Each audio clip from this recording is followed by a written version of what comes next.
तो हेलो बच्चों, कैसे हैं आप लोग। उम्मीद है आप लोग अच्छे होंगे और हेल्दी होंगे। आज हम पढ़ेंगे क्लास 7 का चैप्टर 1 जो सिविक्स का, जो कि है वाइट डेमोक्रेसी। ठीक है, डेमोक्रेसी क्यों हम होना चाहिए हर कंट्री में, वो सब चीज़ पढ़ेंगे। और उन्होंने पढ़ा भी है कि डेमोक्रेसी क्या होती है क्लास 6 में। ठीक है, डेमोक्रेसी हिस्ट्री, ठीक है, और डेवलपमेंट एंड की फीचर्स, यानी कि डेमोक्रेसी क्या है, इसका इतिहास क्या है और इसकी विशेषताएँ क्या हैं, मतलब इसके होने ना होने से क्या फ़र्क पड़ता है देश में। ठीक है, तो ये सारी चीज़ें हम इस चैप्टर में पढ़ेंगे। ठीक है, बाकी क्लासेस में जो भी हमने पढ़ा है बहुत अच्छे से पढ़ा है, इसमें भी बहुत मज़े से पढ़ने वाले हैं। चलिए शुरू करते हैं। पहला टॉपिक आता है democracy and it's emergence in modern society. मतलब जो डेमोक्रेसी है यानी कि जो गणतंत्र है और उसका जो असर पड़ता है मॉडर्न सोसाइटी, मॉडर्न यानी कि आजकल के जो सोसाइटी पर है, यानी कि जो आजकल के लोग हैं, जो आजकल के समाज हैं, उस पर क्या असर पड़ता है डेमोक्रेसी का। ठीक है, क्यों। और जो सबसे पहला टॉपिक आता है, क्वेश्चन आता है कि व्हाट इज डेमोक्रेसी, या कि डेमोक्रेसी है क्या। देखो, सिंपल वर्ड्स में कहें तो हम कह सकते हैं कि डेमोक्रेसी एक ऐसा गवर्नमेंट होता है जो डिपेंड करता है, जो गवर्न होता है लोगों के द्वारा। यानी कि डेमोक्रेसी में ऐसे लीडर्स होते हैं, यानी कि नेता तो उसमें भी होते हैं, लेकिन ये लोगों के द्वारा चुने जाते हैं। ठीक है, मतलब बाय द पीपल होते हैं। ठीक है, यहाँ पे लोग राज करते हैं, यहाँ पे लोग सुप्रीम होते हैं, यानी कि यही लोग मेन पावर में आते हैं। लोग चाहें तो हर 5 साल में अपने राजा को बदल सकते हैं। ठीक है, किसमें, डेमोक्रेसी में। लेकिन वहीं उसमें उसको कहा जाता है को डिक्टेटरशिप में, जैसे कि हिटलर वगैरह थे, वो वहाँ पे लोग अपने राजा को नहीं बदल सकते थे, तो उसको डिक्टेटरशिप बोलते हैं। ठीक है, तो यहाँ पे जो डेमोक्रेसी होता है, जैसे हमारे कंट्री में डेमोक्रेसी है यानी कि गणतंत्र है, हम हर 5 साल में चाहें तो किसी एक राजा को चुन सकते हैं, यानी कि किसी एक प्रधानमंत्री को चुन सकते हैं, या चीफ मिनिस्टर को चुन सकते हैं, या प्रधान को चुन सकते हैं। ठीक है, तो ये होता है डेमोक्रेसी का मतलब, जहाँ पे लोग क्या करते हैं, खुद ही सुप्रीम होते हैं। सुप्रीम यानी कि सबसे बड़े लोग होते हैं। ठीक है, that means the people are supreme and sovereign and nobody is above them, यानी कि लोगों के ऊपर कोई नहीं होता है। वो हर साल में चाहे, हर साल छोड़ो, हर साल चाहे तो वो सरकारें बदल सकती हैं। जैसे उन्होंने क्या किया कि एक सरकार को बनाया, जैसे मोदी जी को उन्होंने पीएम बनाया। ठीक है, क्या होता अगर वो मतलब मोदी जी हमारे क्या होते, अच्छे काम नहीं कर रहे होते, मतलब कोई काम ही नहीं करते। जो इंडिया के लोग हैं, भारत के जो लोग हैं, जिन्होंने वोट दिया है, ठीक है, जो 18 साल से ऊपर हैं, वो चाहे तो अगले साल उस मतलब गवर्नमेंट को हटा सकते हैं, यानी कि मोदी जी को वहाँ से हटा सकते थे।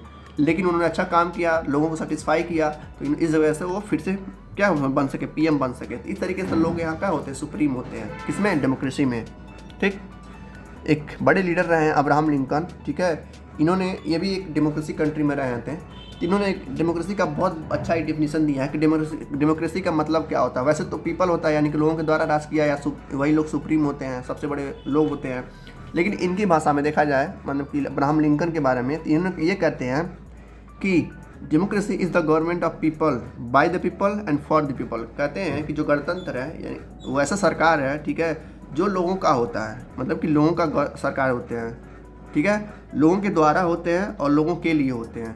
यही तो होता है गवर्नमेंट का मतलब। डेमोक्रेसी का मतलब यही हुआ, of the people by the people for the people. और ये एग्ज़ाम में आपके आता है। ठीक है, कि जो अब्राहम लिंकन ने लाइन बोली थी, जो डेमोक्रेसी का मतलब है, एक्चुअली में वास्तव में क्या मतलब है, तो मतलब यही एक डेमोक्रेसी जो है, तो एक सरकार है, गवर्नमेंट है, जो कि ऑफ द पीपल होता है, यानी कि पीपल का होता है, यानी लोगों का होता है गवर्नमेंट। ठीक है, लोगों के द्वारा बनाया जाता है गवर्नमेंट, और लोगों के लिए काम करता है गवर्नमेंट। ठीक है, ऑफ द पीपल यानी कि of the people, by the people और फॉर द पीपल, यानी कि लोगों का, लोगों के लिए, लोगों के द्वारा। ठीक है, इसी का नाम है डेमोक्रेसी। तो ये था हमारे डेमोक्रेसी का एक छोटा सा डिफिनीशन, यानी कि ठीक है, जिन्होंने अब्राहम लिंकन को मतलब ऐसे डिफिनीशन दिया था।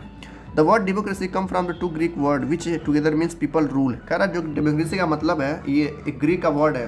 जो डेमोक्रेसी है, यहाँ का शब्द नहीं है, ये शब्द कहाँ का है, ग्रीस का है, जिसका मतलब होता है पीपल रूल, यानी कि लोगों का राज। तो डेमोक्रेसी में यही होता है, लोगों का राज ही होता है। इसलिए तो कहा गया है of the people by the people for the people.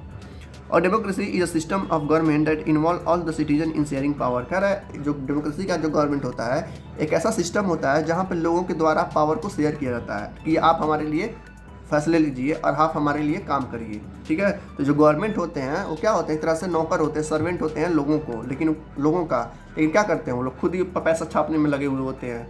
तो ये राजनीति की थोड़ा कुछ बुराइयां भी है, लेकिन मेन पावर किसके पास रहता है, लोगों के पास रहता है। वो चाहे तो हर 5 साल में सरकार को बदल सकते हैं। ठीक है, तो यह डेमोक्रेसी का एक छोटा सा डिफिनीशन, अच्छा सा, जो आपको समझ में आया होगा।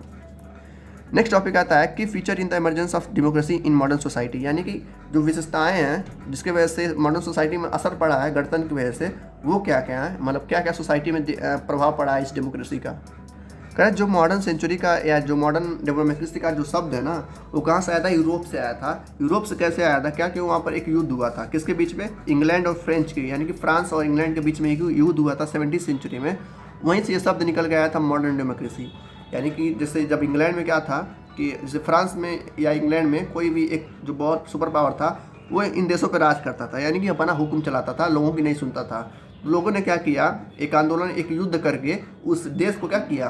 डेमोक्रेटिक बना दिया, यानी कि फ्री कर दिया, फ्रीडम, आज़ादी दिलवा दी, जिसके वजह से वहाँ पर डेमोक्रेटिक गवर्नमेंट बना। तो वहीं से वो सारा लोग क्या करिए, मतलब दूसरे देश उसको देख के सीखे, और इन लोगों ने भी क्या किया, अपने देश को आज़ादी दिलवाई। जैसे कि भगत सिंह हो गए, ठीक है, ये लोग हो गए, अपने देश को आज़ादी दिलवाई। तो इन्हीं को कहते हैं मॉडर्न डेमोक्रेसी, यानी कि ऐसा गवर्नमेंट जो लोगों के द्वारा बनाया गया हो। तो ये आइडिया कहाँ से आया था? यूरोप से। क्या कैसे आया था? क्योंकि इंग्लैंड और फ्रांस में लड़ाई हुई थी 18वीं सदी में, तो वहीं से ये शब्द निकल के आया था, ठीक है। जो युद्ध हुआ था वो कितना हुआ था? 1688 में हुआ था, ठीक है। तो वहीं पर एक रूल निकल के आया सामने जो था डेमोक्रेटिक प्रिंसिपल के नाम से, जिसका नाम था रूल ऑफ लॉ। मतलब कि ऐसा रूल जो कानून के हिसाब से होगा, यानी कि लोगों के हिसाब से कानून बनाए जाएंगे, उनके लिए बनाए जाएंगे, ठीक है, जब मतलब कॉमन लोगों के लिए बनाए जाएंगे।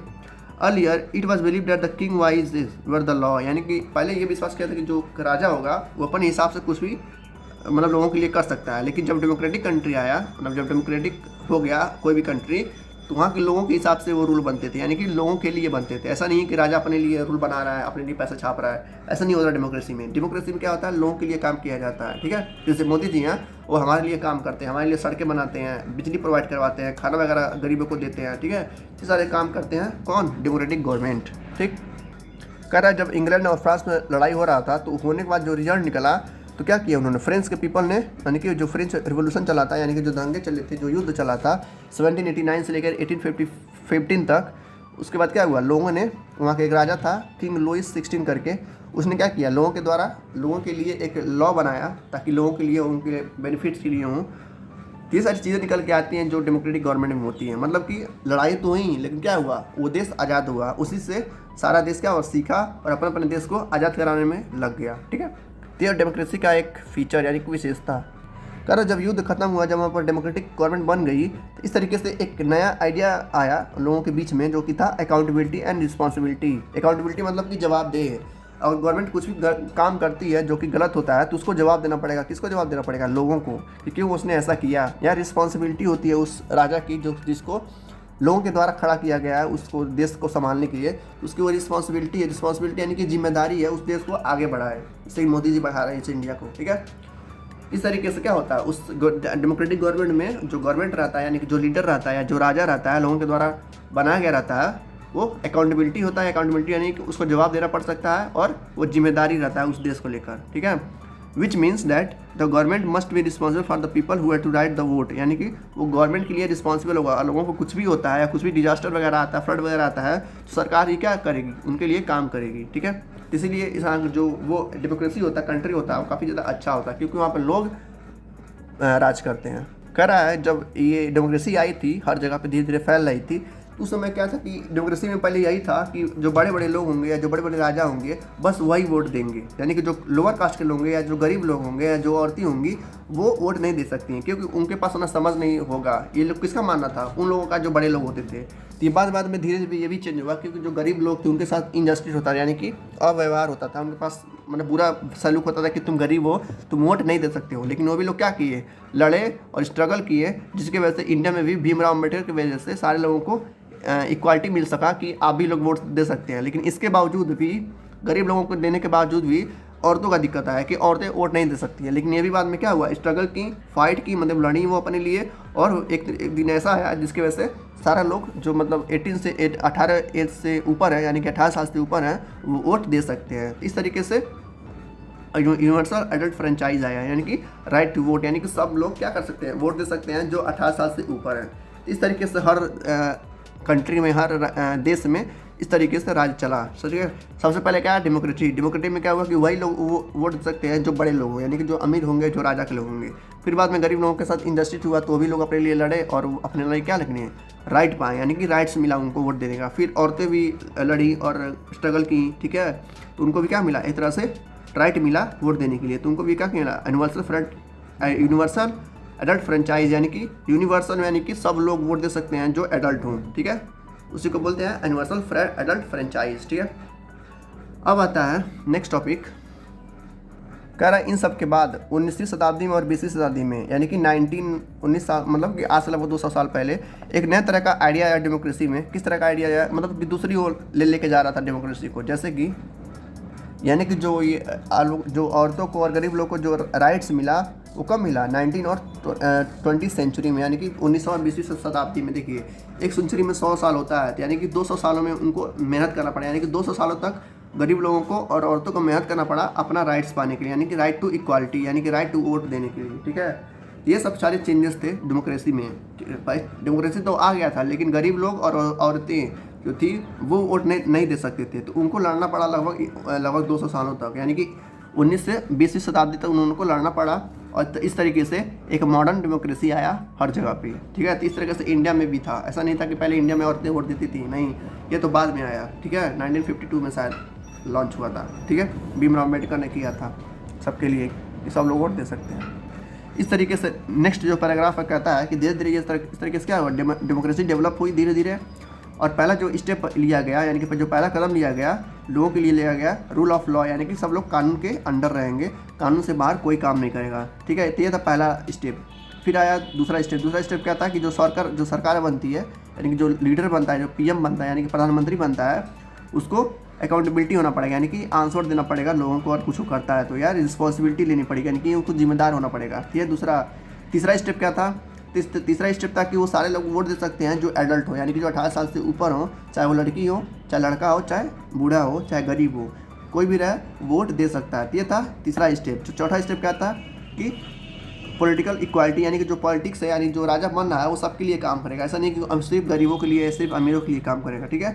ये था मॉडर्न डेमोक्रेसी, यानी कि ऐसा डेमोक्रेसी जो सबके लिए काम करे, सबके लिए क्या हो, इक्वालिटी हो, सबके लिए बेहतर हो। इस तरीके से मॉडर्न डेमोक्रेसी डेवलप हुआ, धीरे धीरे विकसित हुआ, ठीक है। नेक्स्ट टॉपिक आता है different system of power that exist in the world today, यानी कि जो पावर का सिस्टम बना, यानी कि जो पीएम वगैरह बने, उस पावर को भी क्या कर दिया, डिवाइड कर दिया गया स्टेट में, डिस्ट्रिक्ट लेवल पे और गांव लेवल पे। इस तरीके से पावर का डिवाइडेशन हुआ ताकि हर काम क्या हुआ अच्छे से हो पाए। तो वही कह रहा है there are different system of power, यानी कि ऐसे कई सारे सिस्टम ऑफ पावर्स के जिनके हाथ में पावर रहता है, यानी कि एक इंसान के हाथ में पावर नहीं रह सकता, हर इंसान के जैसे एक सेंट्रल लेवल पे पावर होगा, ठीक है, यानी कि पीएम होगा, एक स्टेट लेवल पे सीएम होगा, ठीक है, जिला लेवल पे जिला परिषद होगा, यानी कि एमपी एमएलए होंगे, फिर गांव लेवल पे प्रधान होगा। इस तरीके से पावर को डिवाइड किया गया, ठीक है। अब देखते हैं कुछ अलग टॉपिक। नेक्स्ट टॉपिक आता है हमारा डिक्टोरियल फॉर्म ऑफ गवर्नमेंट, यानी कि तानाशाह। तानाशाह यानी कि जैसे कोरिया में होता है ना, या चाइना में कर सकते हैं कि तानाशाह चलता है, वहाँ पर लोगों के द्वारा गवर्नमेंट नहीं बनाया जाता। सबसे बड़ी बात तो यही है। डेमोक्रेसी में का मतलब ही है for the people, by the people और ऑफ द पीपल, यानी कि लोगों के लिए, लोगों के द्वारा और लोगों का गवर्नमेंट होता है। लेकिन इसमें क्या होता है, डिक्टोरियल में या डिक्टेटरशिप में तानाशाह रहता है, यानी कि जो मिलिट्री का हेड रहता है वही राज करता है, इस पर कोई लोगों के लिए काम नहीं होता, सिर्फ अपने लिए काम करता है वो, तो उसे कहते हैं डिक्टोरियल फॉर्म ऑफ गवर्नमेंट। तो ये कह रहा है it can also be called military dictatorship, इसको क्या बोल सकते हैं, मिलिट्री डिक्टेटरशिप, यानी कि मिलिट्री के दम पे राज करना, ठीक है।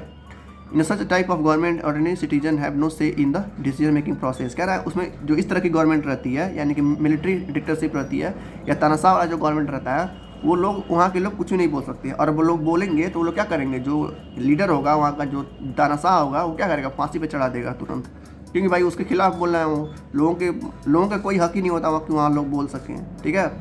Instead the head has absolute power in the country, यानी कि जो हेड होता है, यानी कि जो मेन मिलिट्री का मैन होता है, हेड लीडर होता है, उस पूरे कंट्री पर राज करता है, ठीक है, बिना किसी रोक टोक के। This can some time lead to decisions made being against the wishes of majority. इसकी वजह से क्या होता है, वहाँ पर कई सारे कभी बार बहुत बड़ा युद्ध हो जाता है, जिससे क्या होता है, कॉमन लोगों को सेटिस्फाई नहीं मिलता है, कॉमन लोगों को लगता है कि ये क्या कर रहा है, हमारे खिलाफ फैसले ले रहा है और सिर्फ फैसले अपने लिए ले रहा है, मतलब देश के लिए नहीं ले रहा है। धीरे धीरे मतलब 100 साल 150 साल लगते हैं उस तरह के गवर्नमेंट को हटाने के लिए। तो उस तरह के गवर्नमेंट को हटाने के लिए क्या होना पड़ेगा, सारे लोगों को एकजुट होना पड़ेगा, उस मिलिट्री के खिलाफ होना पड़ेगा, इस तरीके से वो हटता है। नहीं तो वो क्या होता है ना, हमेशा ऐसे ही राज करता रहता है, लोगों को सताता रहता है, फांसी पे लटका देता है। जैसे कि अभी कोरोना आया था साउथ कोरिया में, जब कोरोना जाता था, यहाँ पर जब तानाशाह था वहाँ पर, किंग जोंग करके नाम है उसका, तो जब वहाँ पर देखता था किसी को कोरोना हुआ है तो वहाँ पर सीधे मरवा देता था उन लोगों को, ठीक है। जिसकी वजह से पूरे साल उस कोरिया में 0% रेट रहा है कोरोना का, यानी कि वहाँ कोरोना हुआ नहीं है। क्यों नहीं हुआ है? जिसको होता था वो क्या करता था, मरवा देता था या फांसी पर टंगवा देता था, ठीक है, ताकि और किसी को कोरोना ना होके। तो और देश में ऐसा नहीं था। जहाँ पर डेमोक्रेसी थी वहाँ पर लोगों का दवाई चलता था, हॉस्पिटल में वो लोग रहते थे सबमिट, यानी कि एडमिट रहते थे, उनको ऑक्सीजन मिलता था, तो लोगों के लिए काम होता था। लेकिन वहाँ पर क्या करता था, वो मरवा देता था सीधे। ये होता है डिक्टोरियल फॉर्म ऑफ गवर्नमेंट, ठीक है। कह रहा है एक दूसरी तरह का गवर्नमेंट आता है जिसमें राजा रहता है, यानी कि मतलब मोनार्की गवर्नमेंट आता है। It could the constitutional monarchy और एब्सोल्यूट मोनार्की।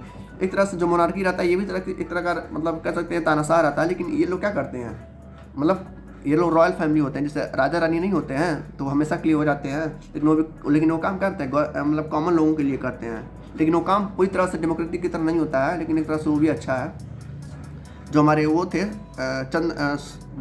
सुभाष चंद्र बोस जी, वो यही चाहते थे कि जो राज्य हो के भारत में वो कैसा हो, मोनार्की जैसा हो, यानी कि एक लीडर बने मिलिट्री का और पूरा वो क्या करे, संभाले देश को।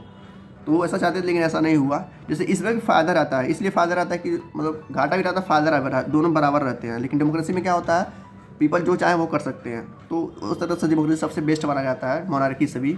मोनार्की में बस यही होता है कि राजा रानी होते हैं, ठीक है, वो अपने लोगों के लिए काम करते हैं। वहाँ भी जो पीपल होते हैं नहीं बोल सकते हैं उस राजा के खिलाफ, क्योंकि वो बोलेंगे तो मरवा नहीं देंगे, लेकिन बोल नहीं सकते हैं। लेकिन यहाँ पे क्या होता था, डिक्टोरियल में तानाशाह में मरवा देता था। और यहाँ पे जो था डेमोक्रेसी में वो बोल भी सकते हैं और उस गवर्नमेंट को हटा भी सकते हैं, लेकिन तानाशाह में नहीं बोल सकते। और यहाँ पर बोल के भी चाहेंगे तो तानाशाह मतलब जो राजा होगा, राजतंत्र होगा, वो कुछ करेगा नहीं, जो उसका मन करेगा वही करेगा। किसमें, मोनार्की में। तो 3 तरह के गवर्नमेंट होते हैं। पहला आता है डेमोक्रेसी, दूसरा आता है तानाशाह यानी कि डिक्टेटरशिप, और तीसरा आता है मोनार्की जहाँ पर राजा रानी रहते हैं, यानी कि राजा रानी राज करते हैं, ठीक है। यहाँ पे कह रहा है कि जो मोनार्की होता है, क्या होता है मोनार्की, मतलब जो राजा रानी होते हैं, जब राजा रानी मतलब मरने के कगार पे आते हैं, जब बूढ़े हो जाते हैं तो अपना सारा पावर किसको देते हैं, अपने लड़के को दे देते हैं या अपनी लड़की को दे देते हैं। इस तरीके से उनका जो पावर रहता है बढ़ता रहता है अपनी फैमिली में, मतलब दूसरे लोग राज नहीं कर पाते हैं। तो जो राजा के परिवार होगा वही बस राज करता है मोनार्की में। किसमें, मोनार्की में। तो ये होता है मोनार्की, मतलब कि राजा रानी राज करते हैं, ठीक है। तो ये होता है मोनार्की। लेकिन सबसे बेस्ट कौन होता है, डेमोक्रेसी होता है, जहाँ लोगों के द्वारा राज किया जाता है, ठीक।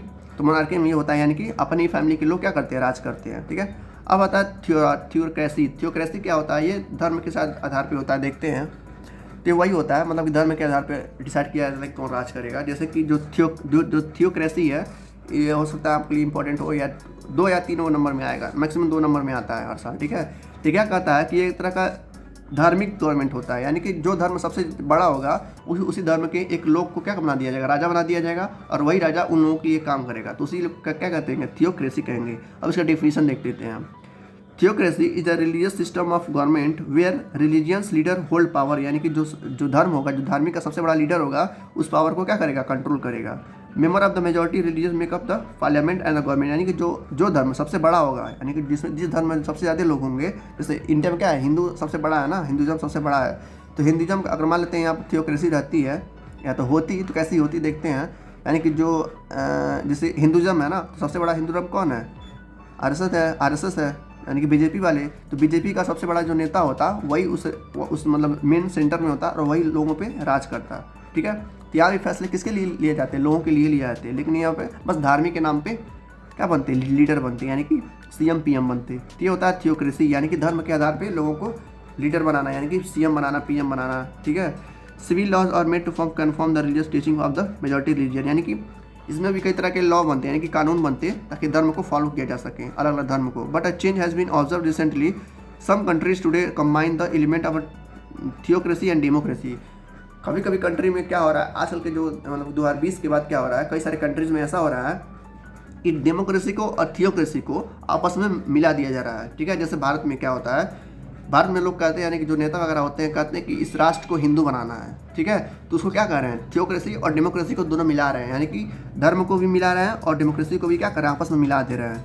इसको कहते हैं थियोक्रेसी डेमोक्रेसी का मिश्रण। तो इंडिया में आजकल वही हो रहा है। मैंने पहले भी कहा कि धर्म बहुत बेकार है, यानी कि धर्म के आधार पर चलना बहुत ही बेकार सिस्टम होता है, क्योंकि धर्म में यार लोग आपस में मरते रहते हैं, कोई भी शांति से नहीं रहेगा। अब जब सोचो तब धर्म ही नहीं होगा तो सबसे बढ़िया होगा, सब लोग आपस में शांति से रहेंगे, किसी भी धर्म को कोई गाली नहीं देगा। ये नहीं कहेगा तुम इस धर्म से हो, मैं तुम इस जात की हो या तुम उस धर्म की हो, ये लोग तो नहीं कहेंगे, है ना। आपस में इक्वल से रहेंगे, सब लोग बराबर रहेंगे, कोई ऊंचा नीचा नहीं होगा।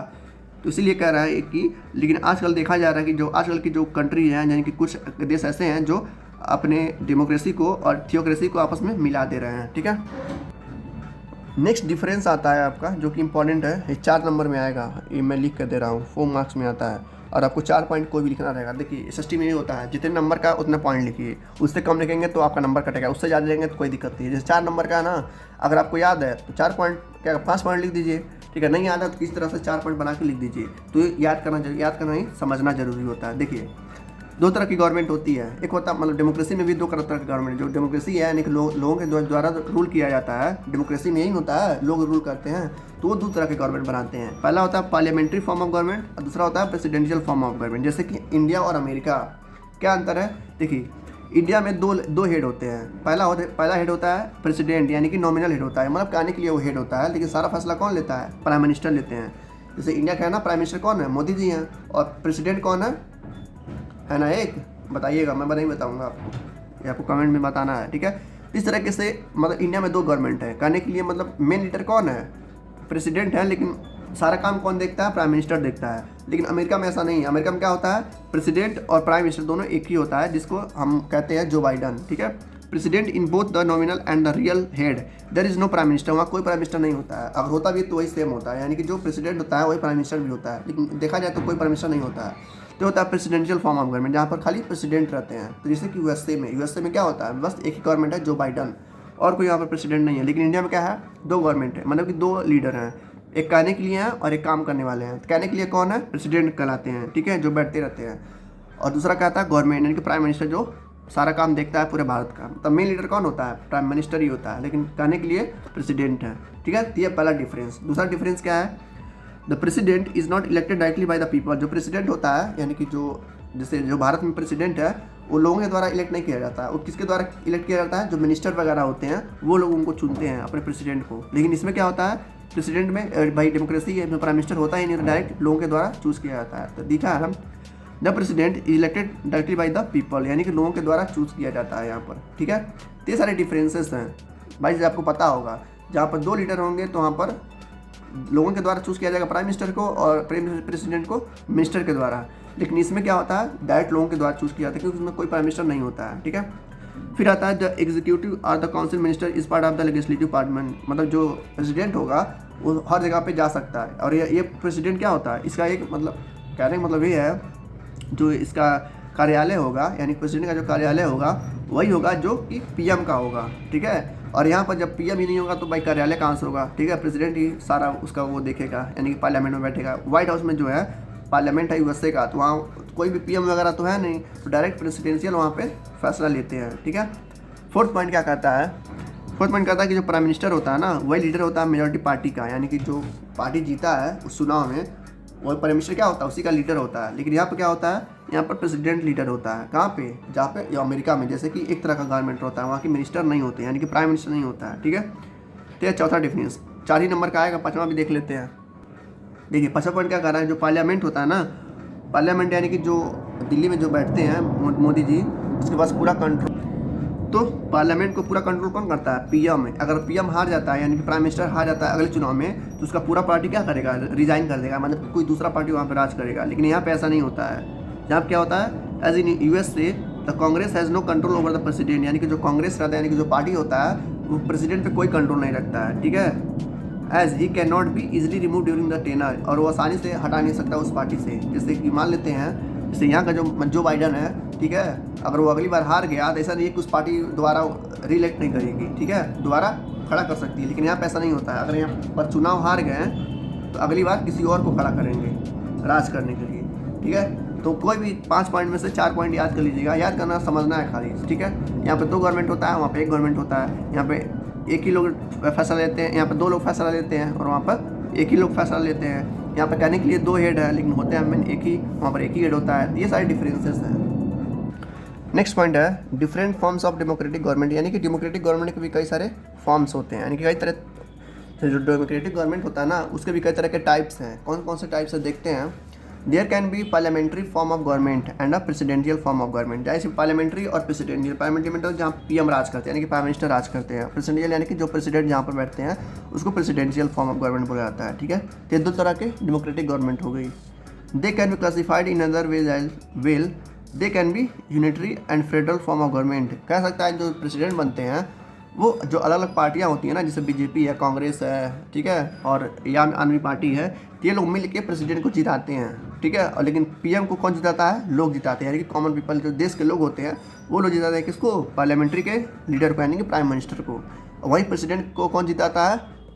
मतलब हर पार्टी के लीडर जो होते हैं। ठीक है, तो अलग अलग फॉर्म गवर्नमेंट होता है। जैसे देखते हैं उसमें दो गवर्नमेंट आती है, पहला होता है यूनिटरी और दूसरा फेडरल।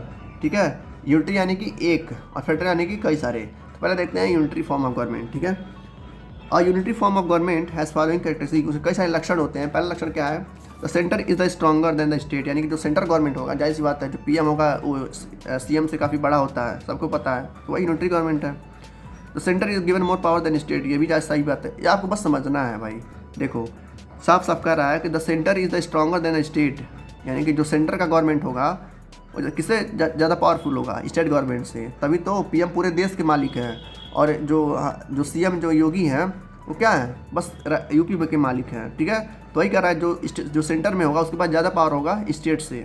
पहला पॉइंट ये कह रहा है। दूसरा पॉइंट क्या कह रहा है? The centre has more financial control than state, जाहिर सी बात है, जो सेंटर का गवर्नमेंट होगा उसके पास ज़्यादा कंट्रोल होगा, यानी कि ज़्यादा एरिया पे कंट्रोल होगा फाइनेंशियल पे, यानी कि ज़्यादा पैसा वो खर्च कर सकता है। वहीं जो स्टेट गवर्नमेंट होगा उसके पास कम वेटेज होगा और वो कम पैसा खर्च कर सकता है। ठीक है, तो जैसी बात है, ये सिंपल टर्म्स हैं।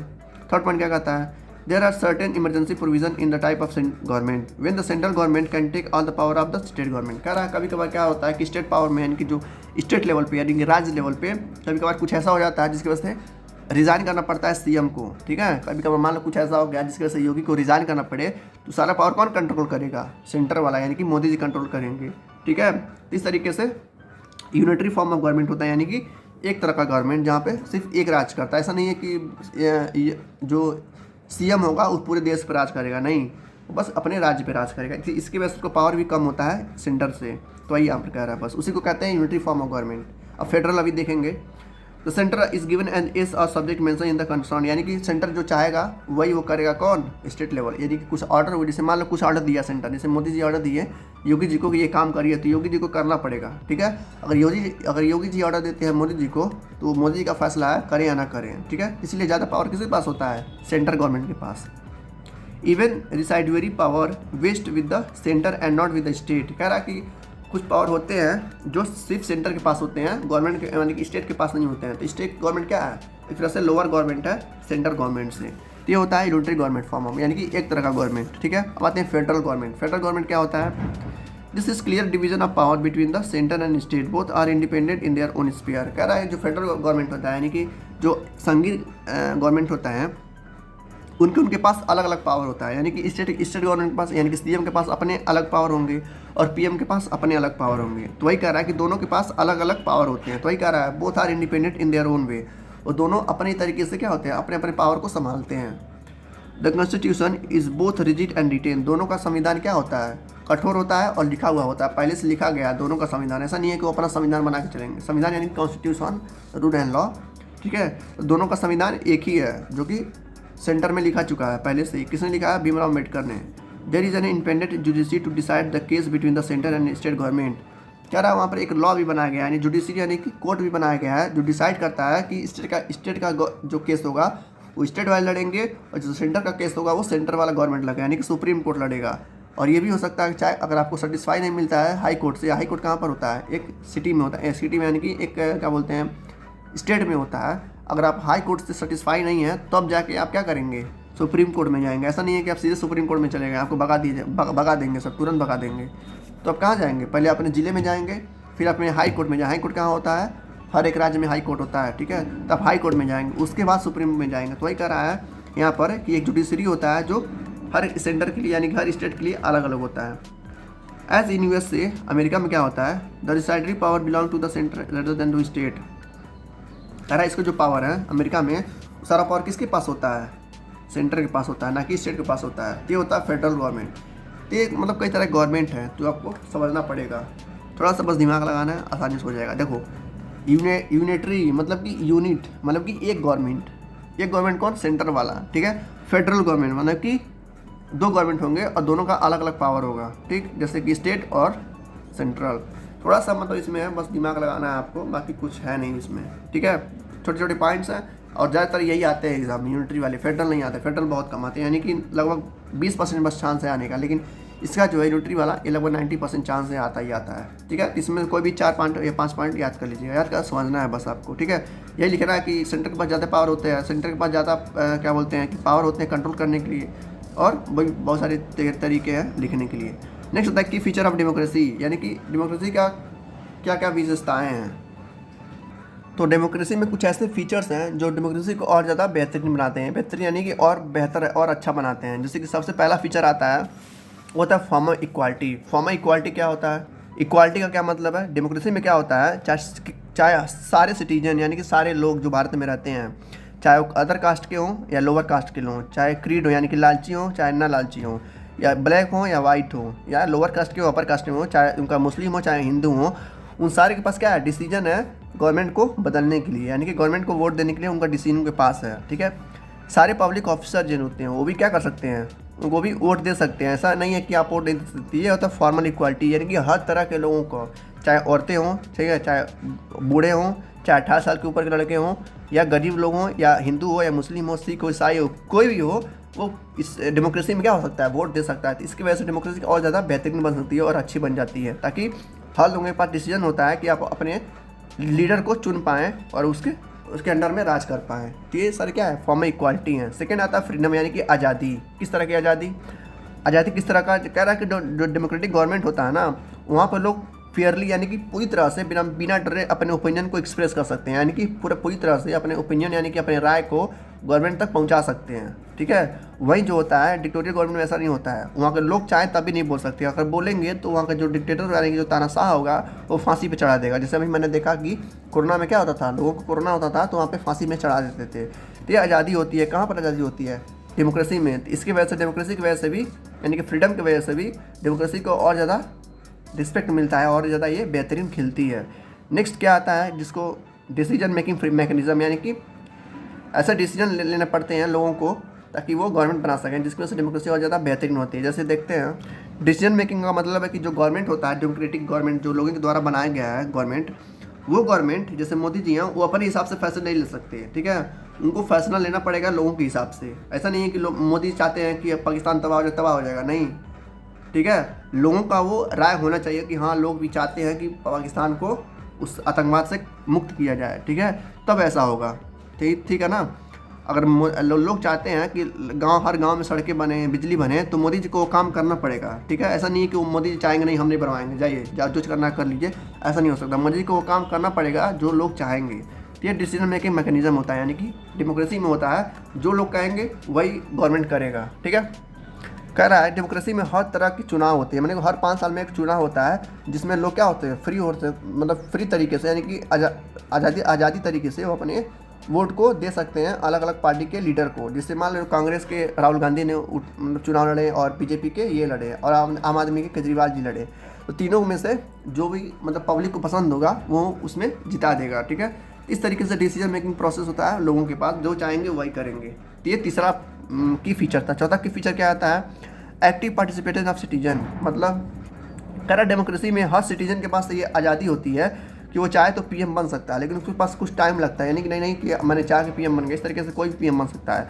लेकिन हर व्यक्ति यहाँ पर क्या बन सकता है, एक मिनिस्टर एक पोस्ट क्रिएट कर सकता है। तो वही कह रहा है in a democracy every citizen can stand as a candidate for any post, he can become a minister, even prime minister. कह रहा है कोई मिनिस्टर के साथ साथ प्राइम मिनिस्टर भी बन सकता है या प्रेसिडेंट भी बन सकता है, बस उसको क्या करना पड़ेगा, एक मेजॉरिटी क्रिएट करना पड़ेगा, यानी कि उसको लोगों को जुटाना पड़ेगा। मतलब कि जैसे अगर इंडिया में 150 करोड़ लोग हैं तो उसको क्या करना पड़ेगा, लगभग 100 करोड़ लोगों को अपने साथ मिलाना पड़ेगा ताकि वो क्या कर सके, उस मिनिस्टर में या प्राइम मिनिस्टर वो बन सके। तो इस तरीके से कोई भी पर्सन क्या बन सकता है प्राइम मिनिस्टर या प्रेसिडेंट, बस उसको क्या करना पड़ेगा, मेजॉरिटी पीपल को जुटाना पड़ेगा अपने साथ। जैसे कि 100 करोड़ लोगों को अपने साथ जुटाना पड़ेगा। इस तरीके से हर सिटीजन क्या बन सकता है, प्राइम मिनिस्टर बन सकता है।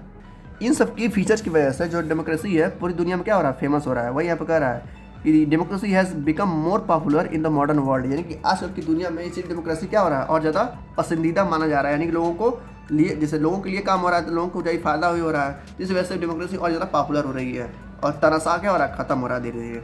पाँचवा की फीचर है एकोमोडेशन ऑफ डिफरेंसेस, यानी कि निवास स्थान अलग अलग, जैसे कि मतलब कि जो जहाँ पर डेमोक्रेसी है, जिस देश में डेमोक्रेसी है यानी कि गणतंत्र है, वहाँ के लोगों को मतलब जिस देश जैसे भारत में डेमोक्रेसी है ना, यहाँ के लोगों के ऊपर कोई भी चीज़ इम्पोज नहीं है, इम्पोज यानी कि लागू नहीं है कि आप ये नहीं कर सकते। यहाँ पर सबको आज़ादी है हर एक काम करने का। आप बिजनेस कर सकते हैं, ठीक है, आप पढ़ाई कर सकते हैं, आप एक जगह से दूसरी जगह जा सकते हैं, आप कश्मीर में घूम सकते हैं, जो मन करे वो कर सकते हैं, बस आप कानून के अंडर में रह के काम करें, ठीक है, कानून से बाहर नहीं। कह रहा है जो गवर्नमेंट बनती है, जो मतलब चुनाव जीत जाती है, वो तो राज करती है, लेकिन जो चुनाव हार जाती है वो क्या करती है, जीतने वाले की पार्टी को हर एक उसको अपोज करती है कि ये गवर्नमेंट ऐसा है, ये गवर्नमेंट बेकार है, गवर्नमेंट क्या है, पैसा खा रहे हैं, पैसा हड़प रहे हैं। इस तरीके से जो अपोजिशन वाले पार्टी है वो इल्ज़ाम लगा सकते हैं। मतलब एक तरह से सबको बस क्या है, आज़ादी है। इसको कहते हैं डेमोक्रेसी। डेमोक्रेसी मतलब गणतंत्र, जहाँ पे हर एक के पास, हर लोगों के पास, हर बच्चे के पास, हर इंसान के पास क्या हो, आज़ादी हो बोलने का, ठीक है। तो ये कह रहा है the spirit of the give and take and the spirit of the accommodation which makes popular in the modern world. इसी वजह से डेमोक्रेसी और ज़्यादा क्या हो रहा है, फेमस हो जा रहा है, ठीक है। जो आखिरी फीचर है डेमोक्रेसी का, जिसकी वजह से डेमोक्रेसी और ज़्यादा फेमस हो रहा है और ज़्यादा बेहतरीन हो रहा है, आखिरी पॉइंट क्या है, इनहेंसिंग ह्यूमन डिग्निटी, यानी कि लोगों को सम्मान मिलता है इसमें। जो डेमोक्रेसी होती है, भले ये लोग गालियाँ सुनते हैं अपने काम पे, लेकिन लोगों को सम्मान मिलता है। जहाँ के लोग होते हैं, कॉमन लोग होते हैं, उनके हिसाब से काम होता है, इससे डेमोक्रेसी और ज़्यादा फेमस होती है। जैसे कि कह रहा है कि जो डेमोक्रेसी होती है उसमें लोगों को लिबर्टी मिलती है। लिबर्टी यानी कि एक तरह से इज्जत मिलता है, उनको इक्वालिटी मिलती है, ठीक है। इक्वालिटी यानी कि सम्मान, सब लोग बराबर होते हैं। फ्रेटर्निटी, ठीक है, for which the French revolution, यानी कि जो फ्रेंच में मैंने पढ़ाया था अभी जस्ट पहले 2 मिनट पहले कि इंग्लैंड और फ्रांस में लड़ाई हुई थी इसी को लेकर, यानी कि डेमोक्रेसी को लेकर। तो उस समय में लोगों को इज्जत नहीं दिया जाता, यानी कि रिस्पेक्ट नहीं दिया जाता, जिसकी वजह से लोगों को काफ़ी बुरा लगा और युद्ध हो गया इंग्लैंड और फ्रांस में, जिसकी वजह से बाद में एक गवर्नमेंट बना और एक डेमोक्रेसी फॉर्म हुआ, ठीक है। तो इस तरीके से डेमोक्रेसी आज तक चली आ रही है, जिसकी वजह से लोग क्या हो रहे हैं, पूरी तरह से इंजॉय कर पा रहे हैं। और जो सबसे बड़ी है, जो पृथ्वी पे मैं बात कर रहा हूँ, पूरे अर्थ की बात कर रहा हूँ, मैं पूरे पृथ्वी की बात कर रहा हूँ, 208 देशों में मैं बात कर रहा हूँ कि सबसे बड़ी जो डाइवर्सिटी, जो सबसे बड़ी डेमोक्रेटिक कंट्री है वो कौन सी है, भारत है हमारा। कोई पूछता है या एग्जाम में हो सकता है पूछे कि सबसे बड़ी डेमोक्रेटिक कंट्री कौन है पूरे 208 देशों में, तो भारत है। क्योंकि यहाँ पर अलग अलग जात के लोग रहते हैं, अलग अलग कास्ट के लोग रहते हैं, अमीर रहते हैं, गरीब रहते हैं, फिर भी यहाँ पर इतनी अच्छी डेमोक्रेटिक कंट्री है, ठीक है। इस वजह से जो हमारा भारत है वो काफ़ी ज़्यादा फेमस होता है। तो ये था हमारा चैप्टर आज का। मिलते हैं नेक्स्ट चैप्टर में, तब तक के लिए thank you, good luck, take care.